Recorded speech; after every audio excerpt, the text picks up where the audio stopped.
The governor of the Reserve Bank of Zimbabwe says that the central bank now has a plan for the anticipated digital currency. This comes 6 months after the bank made public its intention to investigate the viability of launching a central bank digital currency, or CBDC.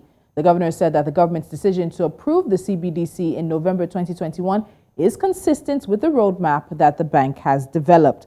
I have Terence Zimwara of Bitcoin.com joining me from Harare, Zimbabwe, as we get into this interesting conversation out of Zimbabwe. Terence, welcome to Business Edge. Okay, so we might be having some connection issues with Terence, but the conversation around the CBDCs on the continent has been one that's been growing for a number of years.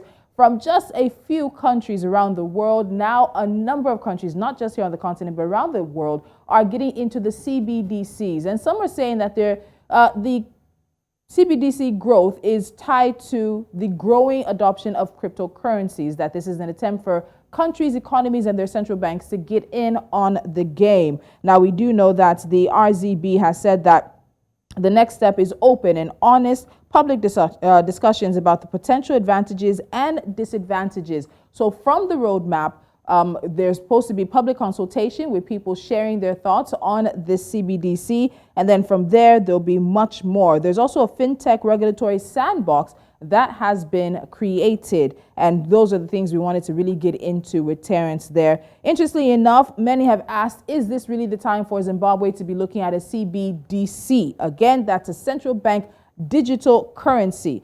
Is this the time, given the fact that the country is facing a number of issues? I do believe I have Terence back with me on the phone. Terence, are you with me? Yes, I'm here. Sorry about the network here. No problem. Unfortunately, we'll have to make this very tight. So let me ask you this. There is the fact that Zimbabwe right now finds itself in a precarious economic and monetary situation, triple-digit inflation. It's working hard to save the currency. There are forex issues. So some are even asking, is this the time for the Reserve Bank to be focusing on a CBDC? What do you think? Well, that's a very good question. We see a lot of things happen. So what obviously would think the primary thing to do here is to fix the currency. But also, I think I understand from what the central bank governor did, stated in his last monetary policy statement. He said he doesn't want Zimbabwe to be left behind.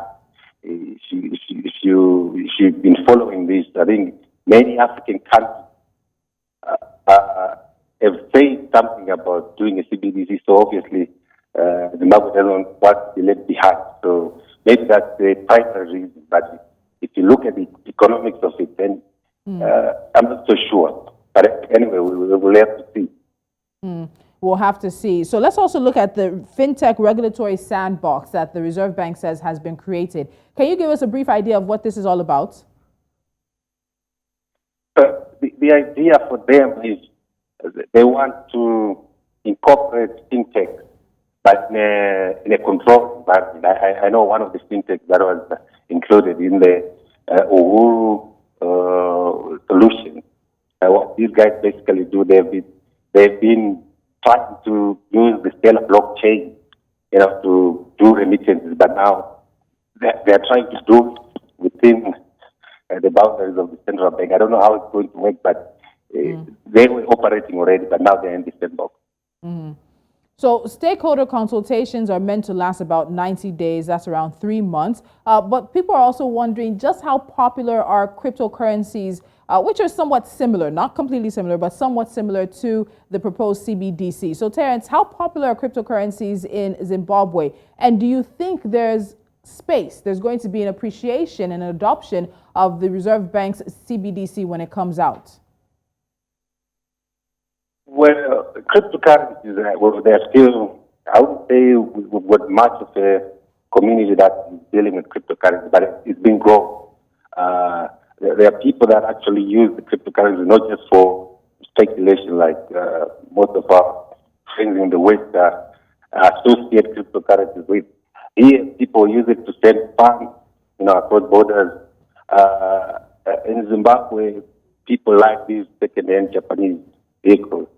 So some are using Bitcoin to actually pay for those vehicles and they'll be sent over to Zimbabwe. So cryptocurrencies are popular, but obviously what is happening, what preceded cryptocurrency scammers.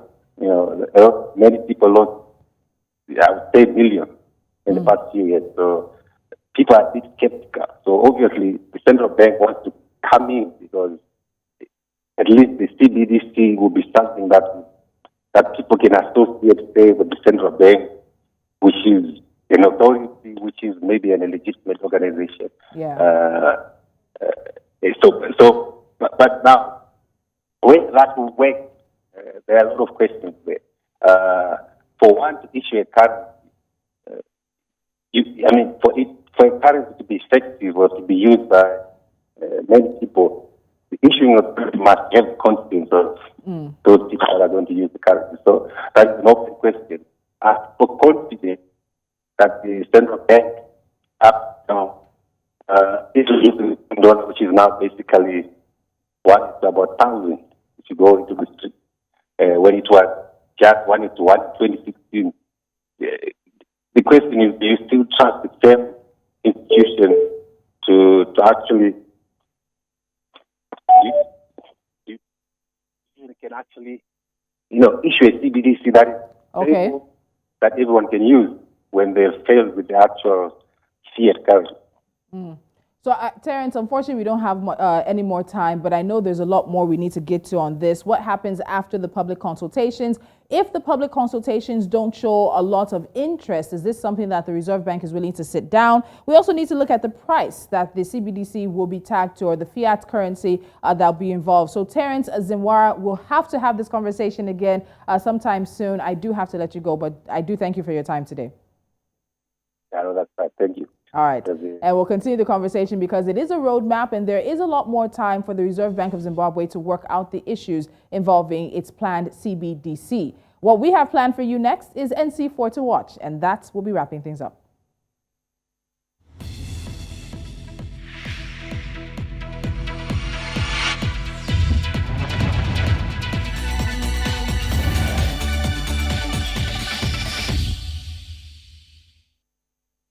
And in Ghana, the country has signed a $3.2 billion agreement with South African firm Thilo DB to upgrade infrastructure on the Western Railway line. This is expected to ease transport of mineral resources. And the move, when successfully completed, will be one of the biggest investments in the country's railway master plan, which is in the first phase of implementation. According to information from the Central Bank of Nigeria, bank loans to oil companies engaged in the upstream and downstream sector of the country's oil and gas industry reached 5.93 trillion naira as of June 2022. Uganda will pay Kenya back in kind for the electricity that Kenya Power supplied it last week following power disruption in one of their dams that created a deficit in demand. Uganda had temporarily shut down Isimba Dam last week after it flooded, leading to a power shortfall, forcing Kampala to import 60 megawatts from Kenya to plug the gap. And finally, Egypt's Internal Trade Development Authority has signed contracts worth 5.5 billion Egyptian pounds for 3 new investment opportunities that will be available in 3 governments. And the first project in the Suez government will cost about 500 million Egyptian pounds and provide 2,000 job opportunities. And that's the business we have for you today. Don't forget to follow us on social media. We are at News Central TV. You can download our mobile app, subscribe to our YouTube channel, and watch us on the platforms we are available. At 12 p.m. West African time, that's 12 noon, News Central Now will come your way with all the latest from here on the continent and beyond. We keep Africa first, so stay right here for all of Africa's news. I'm Tolulokwe Adeleru Balogun. Have a fantastic day.